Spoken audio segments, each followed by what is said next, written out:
how to factory reset the infotainment system and all the settings on a 2025 Peugeot 208. You're going to want to do this if something is bugging on here, or if especially if you're getting the car new and you just want everything back to the factory settings. We can set everything back to the factory settings very easily.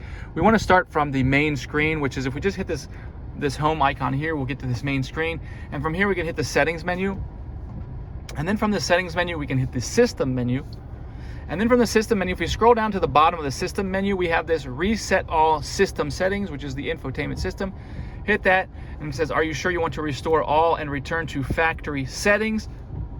We're gonna say yes, reset. It's gonna take a second.